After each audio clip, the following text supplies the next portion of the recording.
Mirëmbrëma të nderuar teleshikues të Fax News. Mirë se vini në emisionin Pakollare. Unë jam Urim Tusku dhe së bashku në këtë mbrëmje të sotme, në këtë emision ne do të zhvillojmë tema të cilat kanë lidhje me aktualitetin e përditshëm në Shqipëri.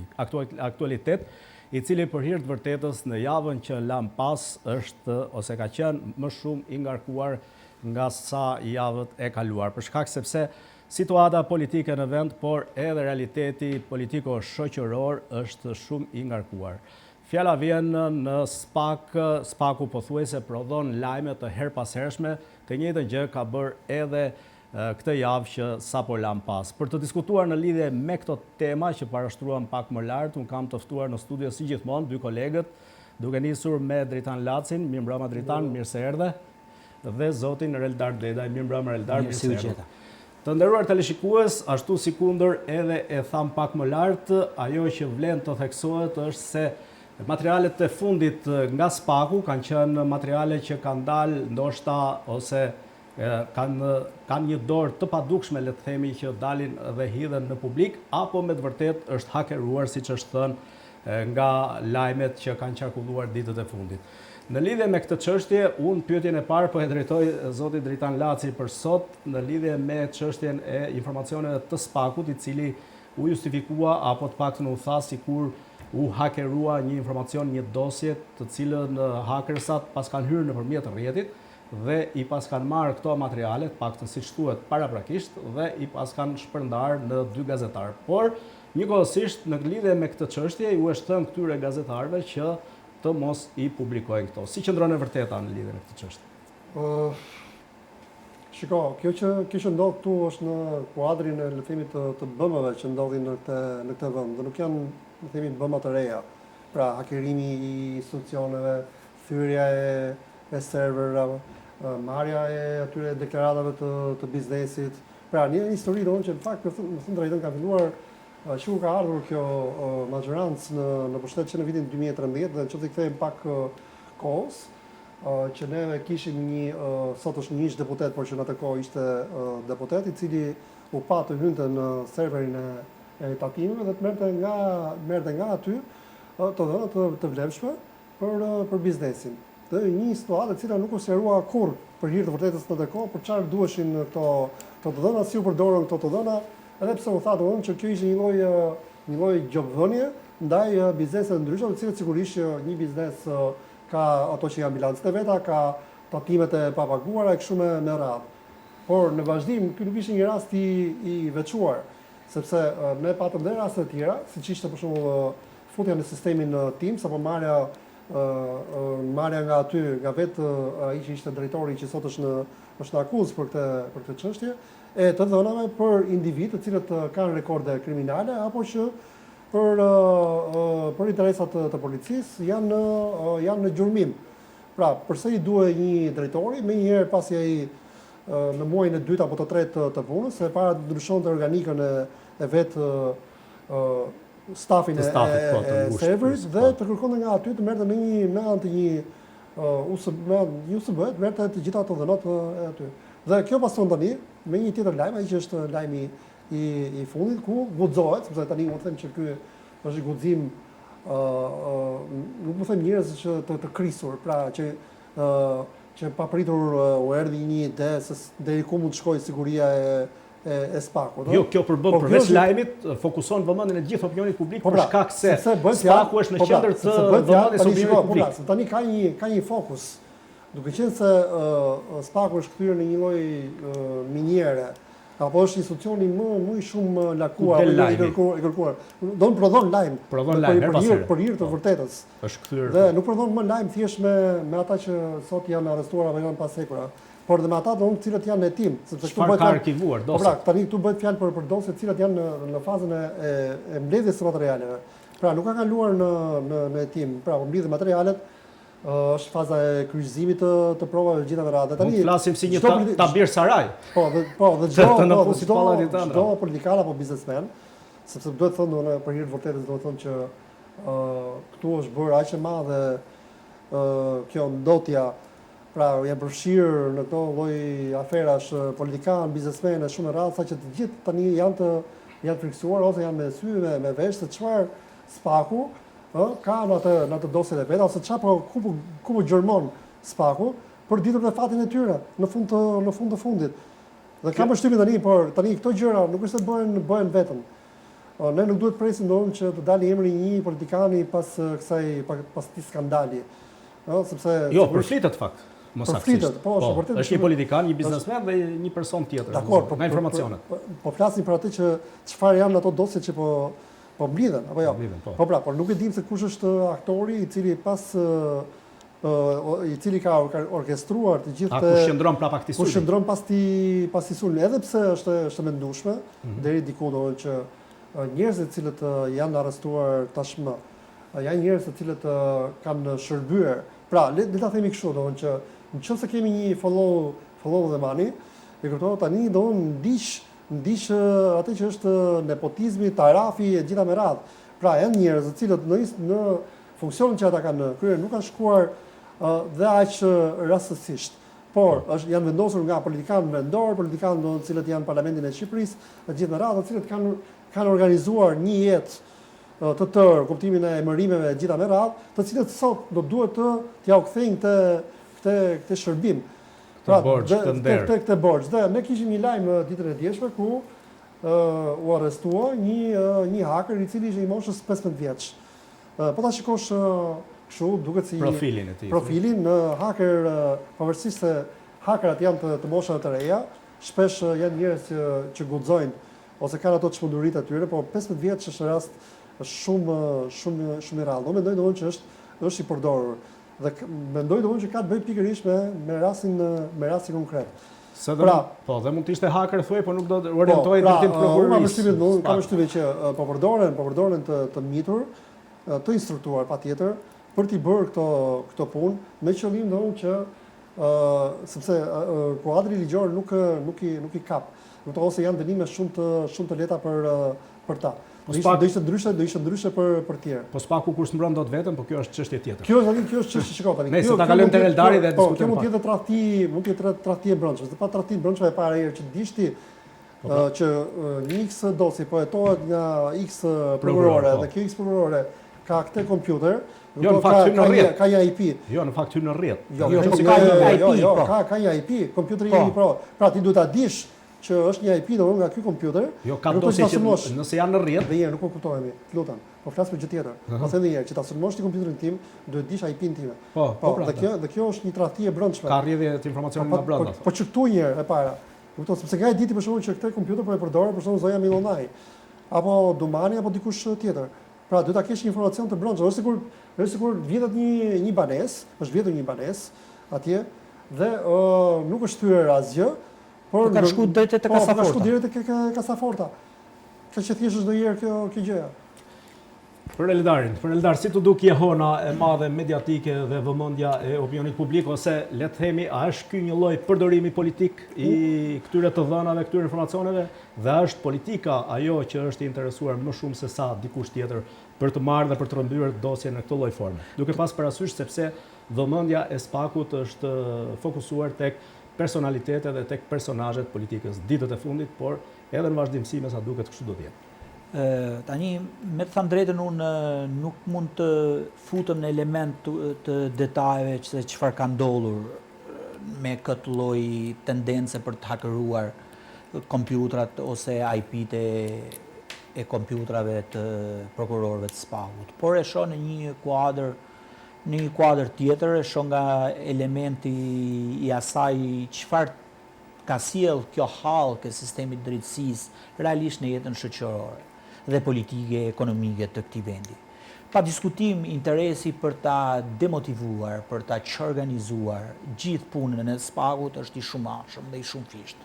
Për arsyen sepse kjo strukturë ka në fokus qoftë krimin organizuar, qoftë krimin elektoral, qoftë korrupsionin publik, qoftë korrupsionin politik, madje deri diku edhe element të gërshetuar mes krimit politikës dhe ekonomisë. Që do të thotë impakti në shoqëri dhe rezultatet që prodhon kjo strukturë ndikojnë direkt dhe sjellin efekte të drejtë për drejta në jetën shoqërore të këtij vendi. Pa diskutim, pra interesi për ta demotivuar, për ta çorganizuar është nga gjitha këndvështrimet. Cili ka interesin më të madh? Pa diskutim.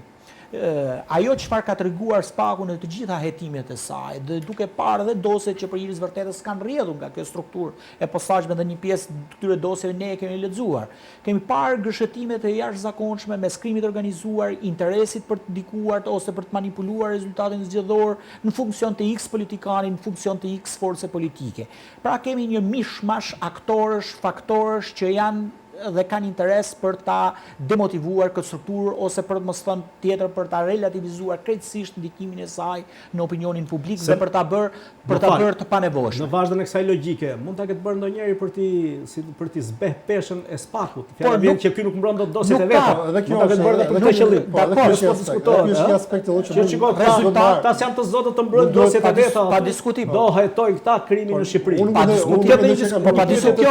Ose tek hamencimi i opinionit publik. Kjo mund të them, sepse çfarë bën? Ta bën çdo lloj lëvizjen me psikologjinë shoqërore dhe duke ditur se kjo kas drejtuese që ka ndarë pushtet për 30 vitesh në Shqipëri ka të gjithë mekanizmin për të ngritur qoftë duke kapur një fakt, çfarë lloj fakti tjetë, për ta relativizuar dhe ta bërë të panevojshme punën dhe për t'i treguar opinionit publik shqiptar dhe për ta forcuar fort këtë mentalitet në mendjen e qytetarëve shqiptar që kjo strukturë jo vetëm që nuk ka kapacitetet intelektuale dhe profesionale për ta çuar hetimin në mënyrë profesionale tek objekti, por është totalisht e delegitimuar për shkak se është nuk ka fuqinë si strukturë për të mbrojtur hetimin e saj dhe në këtë lloj forme e dekonspiron gjithë hetimin që në thelb mund të vendoste para drejtësisë personazhe shumë të njohur dhe shumë me ndikim në jetën ekonomike dhe politike të tyre. Politika tani, për ta kapur te politika, SPAK-u për hir të vërtetës me të mirat, me të këqijat, se nuk mund të themi ne sepse SPAK-u nuk ka lënë ca hije të vogla ose nuk mund të ketë gabuar, sepse kur punon edhe do gabosh. Kur punon në nivele të tilla, siç është shoqëria jonë, siç janë institucionet tona, siç është klasa politike në Shqipëri që pothuajse ndjej e paprekshme, në thelb ka goditur dhe i ka sjell qytetarëve shqiptar ato që ndoshta se kishin imagjinuar kurras në ëndrat e tyre më të lumtura. Pra ndikimin, goditjen e pandëshkueshmërisë në këtë shoqëri.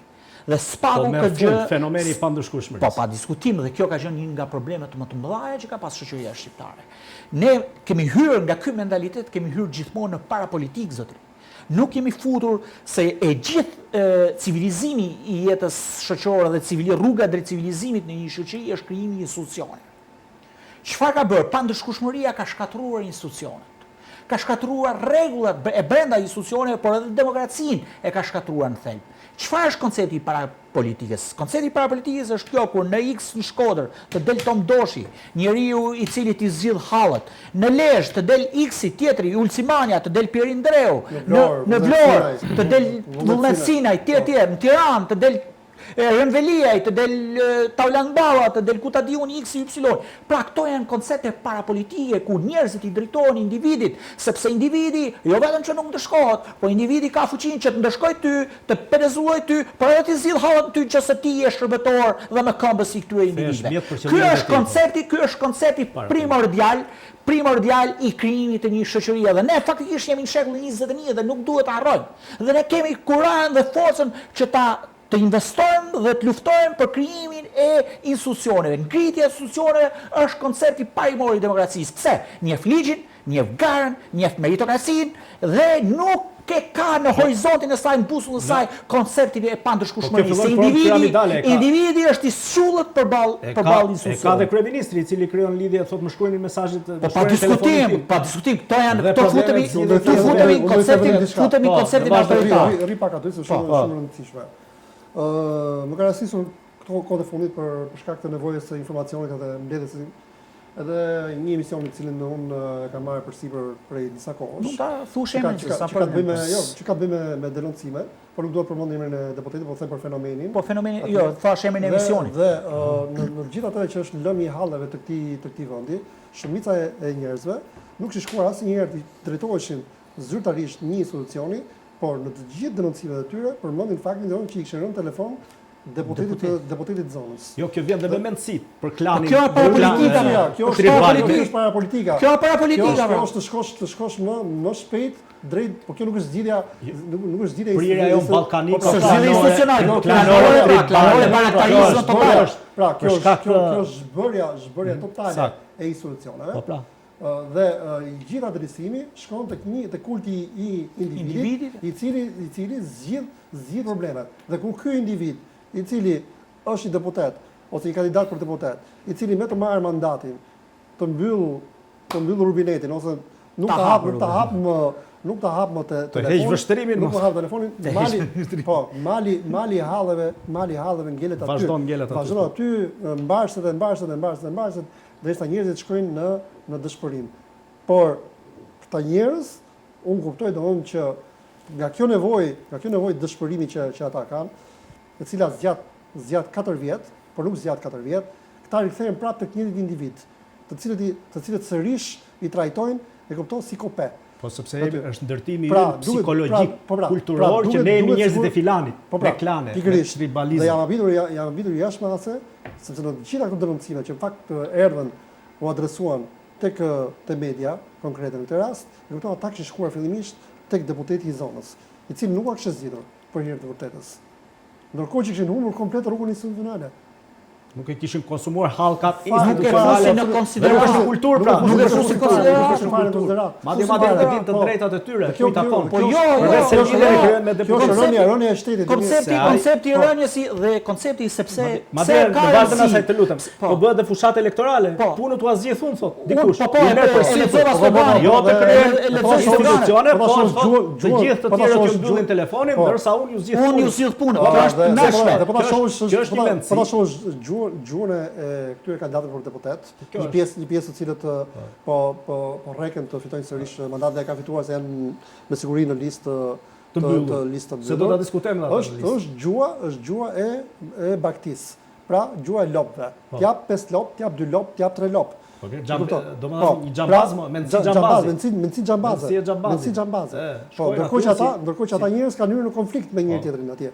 Po sepse vetvetiu sjell këtë pastaj në pamundësi për të pasur një ligj të barabartë për të gjithë. Pikërisht. Dhe çdo zgjidhje të bazohet në ligj, kjo sjell ata kakofoni. Dhe pamundësinë edhe deputetit që merr përsipër dhe premton pafundësisht, që të japi zgjidhje një problemi të tillë. Kam ndjekur për gjithë kësaj periudhe se kam qenë shumë mirë i interesuar realisht që kjo struktura e SPAK-ut të pikës parë të ngrihet si strukturë profesionale e paanshme që godet në mënyrë me fakte konkrete, godet krimin organizuar, korrupsionin dhe çdo lloj faktori që bën kundërshtim me shtetin ligjor. Po të shihni një element në gjitha sondazhet, SPAK-u u rankote shumë lart. Dhe çfarë është bërë këtu për ta goditur ndoshta si një strukturë ose për të goditur këtë mekanizëm, aktorë të ndryshëm në media konsideronin që populli e pëlqen SPAK-un sepse shef shkatrimin e atij që ishte lart, atij që ka qëndruar lart. Po pra kësaj ngrehine politike. Jo, nuk është kjo.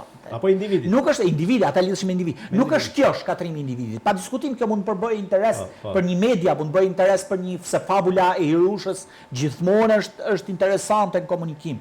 Por nuk qëndron këtu, qëndron pikërisht elementi se populli, pavarësisht faktit që ndoshta nuk mund e shpjegoj në kuptimin e termave politik, siç po themi ne parapolitike, arsyet e këto për ta lidhur drejt, por e ndjen në lëkurë presionin që i vjen nga kulti i individit, nga krimi i autoritarizmit. Se pse bëhen ta njerëz, bëhen baraktar të rinj, ose janë mbi ligjin, janë mbi institucionet. Pse? Sepse këta në të gjithë institucionet lokale që janë, duke pasur lidhje të ngushtë drejt për drejt me kryeministrin e vendit dhe siç dihet, si është ndruar, punsojnë njerëz në elemente në drejtoritë kryesore të rrethit, ta punsojnë njerëz në polici, ta punsojnë njerëz drejtorin e spitalit, ta punsojnë drejtorin e postës, drejtorin e elektrikut, drejtorin e UKT-s, drejtorin e këtej, kandidatin për kryetar bashkie, ku marrin edhe bashkinë në raste të tjera dhe ta shndrohen totalisht në baraktar, japin licenca, japin leje, shmangin njerëzit nga taksa, vendosin taksa, të japin të drejtën që të ndërtosh pa leje, pa dhe pasi ta ndërtosh pas 5 vjetësh të japin dhe legalizimin, ta bëjnë të fusin brenda hallkës ligjore. Këto të mira i bëjnë në kurriz të tjerëve. I bëjnë kurriz të popullit. E marrin derin e marrin vetë. Dhe qytetarët çfarë e shohin këtë pushtet? Krijojnë dhe grupe të armatosura, grupe kriminale, realisht për të kërcënuar dhe qytetarët që i mbajnë rreth vetës që ti as mos guxosh të ngresh zërin. Jo, kjo është një kulturë që duhet të marrë fund realisht. Kjo është parapolitika, kjo është shkatërimi i gjithë shtetit ligjor. Në vazhdën e kësaj. Spaku ju ka dhënë qytetarëve këtë. Ju ka dhënë fibrën dhe ju ka dhënë shpresën se shteti ligjor mund ngrihet dhe nuk është e pamundur. Këtë ka bërë. Pra, ka thyrë atë mit që qytetarët shqiptarë thorin ky vend nuk bëhet. Ky vend, sepse këtu e ka marrë ferra uratën. Është shprehje që i dëgjojmë kudo. Dhe qytetarët shqiptarë kanë parë dhe prandaj kanë besimin tek Spaku dhe kjo strukturë. 80%. 80%. Po, e qytetarët shqiptarë besojnë tek kjo strukturë, nuk besojnë për faktin se shohin shkatrimin e tjetrit. Jo, nuk janë të sëmurë nga ligësia. Janë nga dëshira se këtu mund të fund mund të ketë një lloj barazie zotri. Se si unë, si Ypsiloni, edhe unë që mendoj kundërtet, kem shanse të barabarta në spital, ke mundësi të kurohen kudo. Që fëmia im punësohet parasisht bindjeve që ka. Njoh apo s'njoh njeri thuaj. Njoh apo s'njoh. Pra, kjo mekanizëm dhe kjo strukturë po sa i ka dhënë këtë lloj shpresa dhe opinioni qytetarëve shqiptar. Në thelb nuk është pak. Nuk është pak. Jo, në fakt unë u ndala tek çështja e Spakut sepse më bëri përshtypje mënyra se si po minohet edhe në opinionin publik, duke i zber rolin dhe forcën si kur ka rrjedhur informacion. Jo, unë nuk besoj që po Pas kanë qenë të marra këto dosje me një qëllim të caktuar. Unë nuk besoj domosdoshmë që populli shikon në këtë Jo, flas përpjekja që është bërë për të marrë dosje. Përpjekja do ketë gjithmonë. Domethënë në kuptimin e figurshëm, sikur kemi ngritur një ngrehim të madhe dhe po përpiqen me varre ose ashtu ta thyejnë të gjithë atë forcë të madhe të. Unë mendoj që të gjithë ata njerëz të cilët kanë bërë këto zullume në gjithë këto vite tani tashmë duan të dinë se çfarë po jeton Spaku për ta. Nuk ka të bëjë me optikën e popullit se si e shikon ai rrjedhjen e informacionit nga se po të ishte kështu i binde që kjo qeveri do të çrën që 2013-ën që kur u sulmua serverit atimeve po ta marrim kështu si logjik si çështje të mos ruajtjes informacionit ose mos ruajtjes mos kryes detyrës shtetërore. Unë nuk mendoj që ky është një popull që kujdeset kaq ngushtë për Kjo e cënon deri diku reputacionin e Spakut, për shkak se thot ti nuk mban dot detyrën tënde, do kërkosh ti të tjetër që të shpërdorim detyrën. Por vërtet është që kasta e politikës, kasta e biznesit, ose një pjesë e elitës në Shqipëri janë i po dish ka mëkate, po janë të tmerruar nga ideja se çfarë po jeton Spaku për ta. Dhe po ta shohësh, e kupton, në Spak sot po shkojnë personazhe nga më të ndryshëm të jetës shoqërore, që ne deri dje nuk na shkon mendja thuaj që dikush do kishte punë në Spak. Jo se sa ka shkuar mendja. Po nuk do shkonshin kurrë. Nuk na ka shkuar mendja që mund të shkonin para drejtësisë, por që na ka shkuar mendja që këta janë pjesë e zullumeve, patjetër që na ka vajtur. Sepse ne e shohim. Jo. Ne e shohim për ditë, shohim kudo. Po flas edhe për personazhe në DNI, si personazhe që thon u thirra si person në DNI, nuk do të shkon mendja që dikë mund ta shihej në dyert e Spakut ose te një institucion. Po jo më është totalisht se hetuesisë. Shiko, gjëra po evolojnë me shpejtësi. Duhet ta pranojmë. Kemi qenë këtu në këtë tavolinë, në këtë studio, para 3 muaj, dhe kemi thënë domosdoshmë që kohë të vështira do vinë për ata që shkojnë drejt Spakut.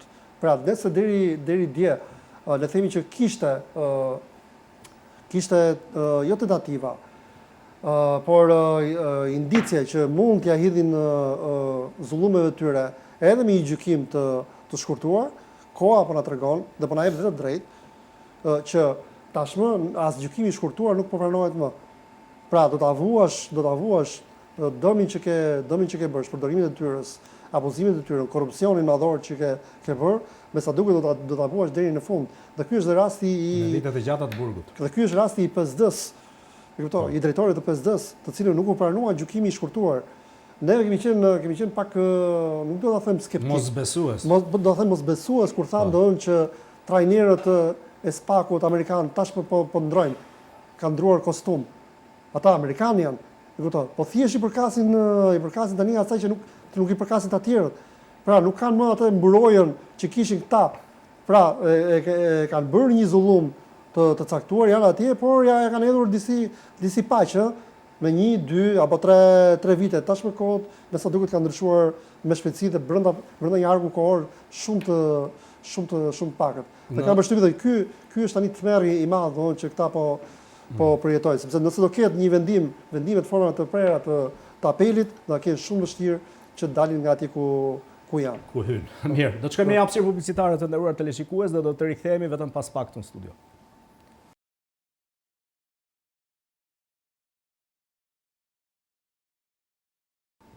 Jemi sërish në studio të nderuar teleshikues, së bashku me kolegët e mi këtu në studio në emisionin Pakollare, jemi duke diskutuar më saktë çështjet e SPAK-ut, çështjet e ditëve të fundit ku SPAK-u ra pre e një sulmi ose një hakerimi, ku për hir të vërtetës u morën disa dosje, por që atë që pati në dorë SPAK-u i pengoi për tu publikuar. Ja, jemi me kolegët që po flisnim edhe pak më lartë në lidhje me SPAK-un, i cili për hir të vërtetës ka në duar disa dosje të nxehta dhe që mund të ndryshojë edhe, le të themi, mozaikun e politikës ose mozaikun e figurave pas zgjedhjeve, sidomos në listat e mbyllura mund të ketë dhe surpriza. Ndoshta në ditët në vijim që mund të ndikojë, fjala vjen ndonjë nga personazhet mund të detyrohet të lirojë vendin. Ka zëra që thonë, mbase nuk dalin, por që tani denoncimet ka deputet Firo do ketë. Po ka deputet të listave të mbyllura ku aktualisht kanë dosje të denoncuar publike në strukturën e posaçme. Tjetër gjë pastaj ja dalin fajtorë apo nuk dalin se këtë e vendos gjykata dhe ata kanë prezumimin e pavëjësisë pa diskutim, por që ekzistojnë dosjet në SPAK ekzistojnë. Të denoncuara, dikush për një pasuri, dikush për një kredit marrur me përqindje të ulët, por që e ka marrë 2 herë dhe prapa shkelje. Në proces mbledhjes provash. Janë proces mbledhje provash, ende nuk ka shkruar dosja, Kështu që ky është bashkëpunimi midis Domanit dhe Celibashit. A është një strehë e mirë lista e mbyllur ta personazhet të cilët gjenden në listë të mbyllur? Thjesht zvarrit procedurën, thjesht zvarrit pak e bën pak vështirë procedurën, por drejtësia nuk ka lidhje, sistemi i drejtësisë dhe kjo janë një keq kuptim shumë i madh. Se mirë ata që janë në det hapur, në listat hapura. Jo, pas. Ky janë një keq kuptim shumë i madh sepse drejtësia ka rrugtimin e vet dhe nuk merret fare me çfarë është procedura realisht edhe si voton Kuvendi i Republikës së Shqipërisë. Ajo në momente sheh se ky person ka bërë shkelje ligjore dhe në këtë moment e drejton e referon gjykat. Gjykata merret e dënon, krijon kushtet për t'i bërë arrest shtëpie, jo arrest shtëpie, nuk e di, por sistemi i drejtësisë ka hallkat e tij dhe pa diskutim. Ky është një proces shumë i gjatë. Procesi i pastrimit nëpërmjet SPAK-ut nuk përfundon këtu. Nuk përfundon me këto. Po do vazhdojë shumë gjatë. Absolutisht. Do vazhdojë këtë 4 vjeçar. Ai do vazhdojë gjithë 4 vjeçarin e ardhshëm. Sado të mundohesh ti. Është një proces, nuk është një investicion që ndalë. Nuk është, sigurisht. Sado të mundohesh ti do të qëndrosh, madje është gabim i madh. Nëse mua do më kishte pyetur do kisha diçka në dorë, do isha kryetari i partisë që bën ato listat. Unë do të thosha domosdoshmë më mirë mos u fut. Sepse në fund pjesa e madhe të cilët atyre janë futur në këto lista mbyllur më shumë ka shkatruar jetën e tyre. Po, i është kujtuar që ekziston. Po, pikërisht SPAK ose institucionet e tjera. Shpërfaqja i ka bërë këta të cënushëm. Po pra, janë të ekspozuar, mos u ekspozo. Patjetër, pra pse i bëri Rama këtë? E bëri sepse kishte nevojë për këtë. Dhe pse e bëri domun pikërisht sepse për kryetar bashkisë, të cilët ai dinte shumë mirë, le çfarë thotë që nuk e dija unë për këtë vorës apo të nuk di bashkimet e tjera apo ato që kishin në parlament atje nuk i dinte ky domun që këta kishin probleme me ligjin. Pa i dinte shumë mirë, e kuptoj. Por ai edhe ata e dinin domun që nuk duhet dilin nga hiri ku të ekspozoheshin. Madje u më domun që vetëm njëri është treguar shumë i zgjuar. E kuptoj. Diku këtej nga zona e Elbasanit, i cili iku vet për ja 6 muaj iku direkt. Tha po iki tha, se kot mirë. Çfarë doni ju tha po e jap tha, merrni atë pjesën tuaj, vetëm ata më lini qet tha. Edhe nuk u mor drejtësia me është harruar. Vazhdoi punën vet ai. E kuptoj. Gjithë tjerë besoj që mbetën aty në zhërbyer, të gjithë shkon o pas hegrave, o janë në tim sot, o mos sekuestrohet pasuria, pra një shkatrim i madh i gjithë asaj punët të ndershme që ata kanë bërë në vite. Në jetën e tyre. Kolegë të nderuar, në lidhje me retorikën politike, ta filloj me Reldarin. Si u duket retorika politike ndërmjet palëve? Kush është më bindës deri tani? Kush po rezulton më bindës? Apo të gjitha palët janë hedhur në sulm me të gjitha mjetët dhe të gjitha mënyrat, me të gjithë arsenalin e tyre dhe potencialin e tyre, qoftë të oratorisë, që për disave dhe ju mungon për hir të vërtetës, por që po përdorin metodat të TikTokut ose të rrjeteve sociale, edhe në nivel qesharakësh, por ka të tjerë të cilët premtojnë me këmbë në tokë, por që nuk i kushtohet aq shumë vëmendje. Mos ka ndryshuar teknika e të bërit fushat, me që jemi edhe në kohën e rrjeteve sociale, përdorimin masiv të tyre. Pa diskutim, rrjetet sociale dhe kapaciteti që kanë ato dhe shanset që t'japin ato dikojnë drejt për drejt në mënyrën e të bërit politik, sepse kemi audiencën, pra kemi atë që të ndjek, e ke në reaguese ti do komunikimin e ke interaktiv. Pra ti edhe mund të dekodifikosh të gjithë kodet që lideri mund të lëshojë dhe keq kuptimet mund t'i sqarosh. Interaktiviteti këtë gjë e ka dhe e lidh liderin, e lidh me audiencën, e lidh me simpatizantin, e lidh me një kurioztarin, e lidh me kundërshtarin, e lidh dhe e bën pak a shumë sinonim ose binom të njëri tjetrit. Megjithatë, ajo çfarë ka rëndësi, mendoj unë, është që ne kemi një keqkuptim për sa i përket retorikës politikanëve shqiptar. Një grup politikanësh duke kaluar që duan të bëhen politikanë, se ti je politikana tjetër dhe dëshira për të bërë politikanë është krejt të ndryshme. Jo, në fakt realiteti shqiptar të jep në gjitha llojet. Po politikanë kanë kthyer profesion. Këtu, që s'na stigën s'është profesion. Jo, me që jemi në vazhdën e kësaj, nuk ka një fjalim që të mbetet në mendje, ose një fjalë. Ideja që ndron. Fjala vjen siç vajti Armstrongu në hën, që tha zbrita në hën, një fjali të tillë të këtij tipi që mbahet mend edhe sot e kësaj dite që kanë kaluar 80 vjet. Pse nuk ka një fjali të tillë siç tha John Kennedy që mos pyet çfarë bën atë dheut për ty, por çfarë bën ti për atë dheun tënd? Pse nuk ka fjalime dhe fjalë frymëzuese? Pse është zbehur tempi i mendimit dhe i të paraqiturit të bukur të fjalëve dhe realizimit të këtyre gjërave? Në këto 35 vite, cila është thënia lapidare që duhet mbahet që mban mend nga një politikan se mos të pres logjikën. Faktikisht është vetmja që mbahet mend janë që duhet i themi dy parulla janë liri demokracia do në Shqipëri si gjithë Evropë. Ajo është e studentëve, është ajo që krijoi keqkuptimin e madh në 92-shin kur Sali Berisha u shpall president, kur jemi gjithë vujtës, gjithë bashkëfajtor, që krijoi një keqkuptim shumë të madh. E dyta prapë nga Sali Berisha me liberalizimin e vizave, Miracle is Freedom. Miracle is Freedom, po, mrekullia e lirisë, po. Kjo ka qenë, që me atë anglishtën e atij, domethënë, janë dy gjëra pak a shumë që do ngelin memorien e qytetarëve shqiptar. The Miracle of Freedom, tani që Miracle of Freedom. The Miracle of Freedom. Ajo, nuk e di se si e pa thënë atëherë, po. Dhe ajo është realisht një gjë që do ngeli edhe me atë anglishtën e tij sa e thotë is. Jo, po ishte një bashkim fjalësh ose po që ngeli deri diku. Por ka shumë rëndësi, sepse po vëre se po konkurohet kush bën budallëkun më të bukur në rrjetet sociale, se sa të konkurohet për mendimin më të bukur dhe më të formuluar. Ekziston një shkollë. Po dakord shkollat. Quhet të shpjegoj pse po ndodh kjo. Po. Sepse nëse pas nesër këta nuk do t'japin dhe llogari, do të bëm shaka. Po, quhet shkolla një lloj xhokeri. Tani është xhokeri më vonë, jemi në situatën e një lloj xhokeri. Kush bën xhokerin më të mirë? Fal. Është shkolla post-freudianit quhet në komunikim, është një shkollë që bëhet me psikoterapist dhe psikolog shumë të famshëm, bashkuar me shkencat e komunikimit, dhe kjo ka arrit në një përfundim kur hapësira publike ka prirjen, pra që mos të përthithi një ligjërim racional. Aktorët nuk mund i orientohen, audiencës me një ligjërim racional. Pra nuk e pranojnë ligjërimin racional.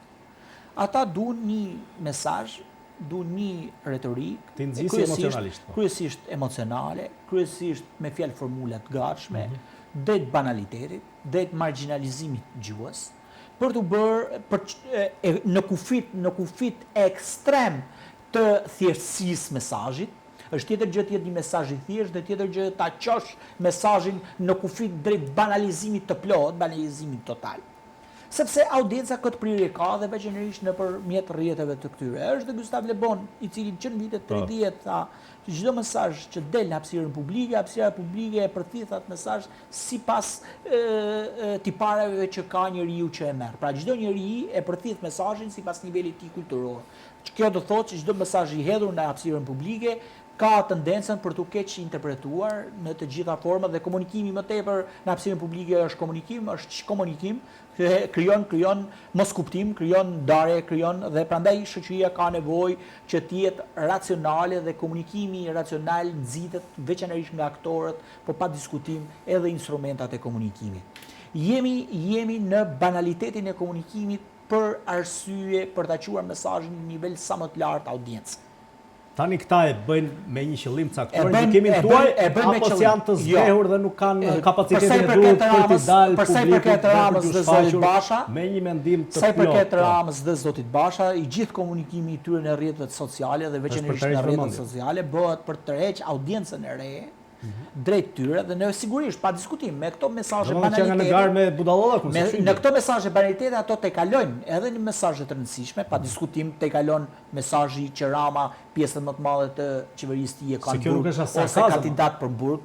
Nga ana tjetër Rama godet Bashën si një aktor pothuajse i fjetur dhe ngjallet dhe e takon dhe e stakon sa herë do e kryeministri e fut skenën e lojës, por ngelet ai djali i mirë që është i mirë, robi mirë për rob kot. Po për tek saj nuk bën gjë tjetër dhe pa diskutim. Trajton si një çufo. Dhe pa diskutim. Si një çufo vetë. Dhe pa diskutim është Berisha në rolin tjetër i cili ka bllokuar krijimin ose ndërtimin e opozitës shqiptare si forcë alternative që mund të bëjë të mundur rotacionin politik. Pra, nëpërmjet gjithë këtij banalizimi të madh që bëhet për arsye audiencë, në thelb këto tre mesazhe kalojnë edhe me këtë lloj banaliteti, pavarësisht që këto mesazhe mund të harrohen rrugës, mund të keq interpretohen, por në thelb nëpërmjet kësaj marginalizimi gjysor, këta duhet të kalojnë edhe këto element të rëndësishëm, sepse në fundit në gjithë teoritë dhe strategjët e komunikimit është të thush pak gjëra,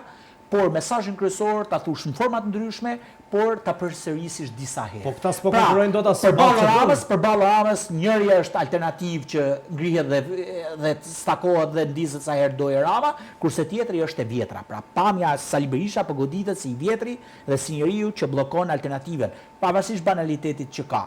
Pastaj Berisha, ligjërimi i Berishës në thelb mund ka pëlqyer. Kësaj rralle. Po stërheq, nuk e ka vëmendjen të fokusuar. Jo, ai është ka një ligjërim se duhet ta themi të vërtetën, ka një ligjërim i cili shkon drejt gjuhës racionale, drejt komunikimit racional me simpatizantët e Partisë Demokratike për të hedhur idenë jo vetëm një partie të bashkuar, por një partie e cila ka kapacitetin intelektual për të ofruar zgjidhje sfidave dhe problemeve që ka shoqëria shqiptare. Duke propozuar alternativa për të zgjidhur sfidat dhe problemet shqiptare, në njëjtën kohë jep edhe zgjidhjet, në njëjtën kohë identifikon problemet e shumta që ka shoqëria shqiptare. Pikërisht këtë mekanizëm që ka ngritur Sali Berisha në permanente ditë për ditë me fuqinë e tij prej liderit tashmë të padiskutueshëm, Rama don ta relativizoj me nëpërmjet legitimazhës, ta legjitimoj. Po, pa diskutim dhe të relativizoj peshën e alternativës, pra peshën e zgjidhjes. Dhe Sali Berisha këtë gjë po ja ofron qytetarëve shqiptarë. Deri diku, nuk e di tanë si të duket ky lloj ligjërimi politik ose retorike e përdorur nga palët. Gjetja e Ramës për të drejtuar Berishës si buf, në fakt është nuk është një gjetje fort e zgjuar. Dhe po ta shohësh dhe vetë Berisha e ka marrë këtë lloj xhonglimi, sepse bufi në fakt nuk është një shpend kaq budalla dhe kaq i vjetër. Madje është nga ato shpend që për posë thonë që është dhe vezët vetë i bën folën e qyqe. Por vetë Berisha, kur e pash në një moment që kishte zgjedhur ta vinte në tavolinë për të kundër përgjigjur. Për të thënë Ramës donë që shiko se unë ty tani jam kthyer në hije tonë dhe natën. Pra tani do kesh më gjumë. Po pikërisht pra. Pikërisht. Do kush di ta lexoj, do ta lexoj dhe në këtë lloj. Do të lë pa gjumë. Po, do të pa gjumë, pra të kam në sy, e kuptoj edhe natën, do jem do im hija jote. Se bufi për hir të vërtetës nuk flet. Nuk flet, për hir të për hir të vërtetës. Se ka një arsye të im se nuk flet, se ruhet nga ato që janë grabitçarët e vet. Dhe Rama është një grabitçar. Në për hir të është një grabitçar shumë i rrezikshëm. I cili është vërtet domethënë që është 24 orë në kuptim metaforik. Në kuptim metaforik është 24 orë zgjuar, po ta shohësh Ramën, flas me flas me gjithë metaforinë e vet të njerëzve, me gjithë mizaskenën që ka, me burimet njerëzore, me gjitha me radhë. Kupton është një lider është që po mos duan të ikin përgjithësisht, kanë gjetur një mënyrë të tillë komunikimi. Kjo tani ky lloj komunikimi, sepse kjo është e brendshme për forcat e reja, kam fjalën. Tani ky lloj komunikimi, tani ky lloj komunikimi, ky lloj folklori që këta i kanë hedhur për ushqim publikut, në fakt e kanë lënë programet i kanë lënë në hije. Pra këta në vërtet nuk kanë programe. Po sepse Rama thotë që nuk kam nevojë thotë pse të kem program.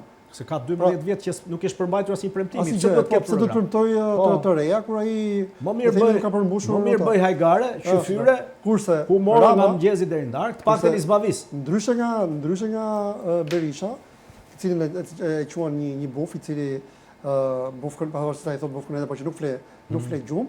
Ramën e trajton këtë Bashën e trajton si çufo. E kupton? Çufo çka kishte i parë në vet të parë. Kishte që ishte gjumash. Po. E kupton? Çufo gjumash. Pra nuk bënte detyrat e veta, nuk shkonte në shkollë. E kupton, i pëlqente jeta sedentare, e gjitha me radhë. Dhe Rama tani ka thjesht pjesë të folkut të vet Bashën. Nuk është se është çështje peshe. Pra nuk intereson fare ai. Pra ka gjetur një referencë për të ironizuar dhe për të satirizuar. Ai është faktorizuar në këtë rast është Berisha, nuk është Basha. Jo, Basha në fakt deri diku po arrin që të marrë vëmendjen e opinionit publik për gjatë këtyre ditëve. Sepse ishte lënë deri diku në harres. Por ajo që shtrohet çfarë sjell kjo?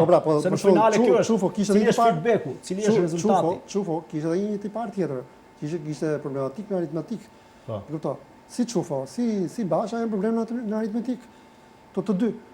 Pra nuk është se ky ka zgjedhur rastisht. Jo, në mënyrë ironizuese për përpiqet që ta kthej në favor Basha këtë duke thënë 77-313 duke i referuar. Ai mendon që duke faktorizuar Basha mund t'i marrë diçka ose mund ta mbaj pak ngrehur le ta themi kështu. Ato pak njerëz që i kanë ngelur Bashës. Po. Të cilët Rama mendon që mund t'ia marrë Berishës, sepse Rama e di shumë mirë që parlamenti i ardhshëm dhe ne kena bërë një prognozë këtu, që nuk do jetë Rama i këtyre 12 viteve në pushtet. Pra, kostumi do t'i rrish shumë ngushtë. Dhe ne kemi thënë edhe mund t'i griset.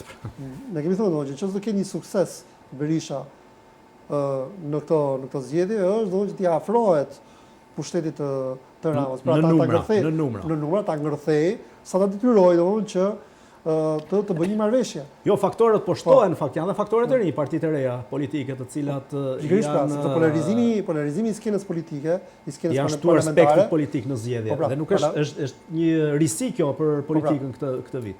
Polarizimi i skenës parlamentare mund të çojë drejt një marrëveshje të tillë. Varet pastaj se kush do luajë dhe si do luajë. Ç'mendim keni për këto listat e hapura dhe listat e mbyllura në kuptimin që individ të cilët janë rehatuar në listat e mbyllura rrin rehat dhe të tjerët bëjnë fushat, ata të cilët janë në det të hapur. Madje për këta që janë në listat e hapura mund të ketë flitet ose kemi informacione që ka një rivalitet të frikshëm në terren. Kjo është e kuptueshme. A është justifikuar, a është e përligjur apo thjesht kodi i futi në këtë kurs? Po sepse saqë edhe me kolegët me njëri tjetrin brenda një partie të luajnë fjala vjen dhe për një votë. Po sepse e para punës është krejtësisht e kuptueshme. Kjo më ngjan si një Squid Game në thonjza. Krejtësisht e kuptueshme, krejtësisht legjitime për arsyeën e vetme sepse ky sistem zgjedhor është i konceptuar sipas një padrejtësie. Në thënë ajo çfarë ka thembra akilit ky kod zgjedhor ka padrejtësi, pse disa 12 deputet po të janë privilegjuar, janë deputet ata. Me çdo drejt. Ata shkojnë kod zgjedhje sepse ata janë deputet. Këta dhe jo këta.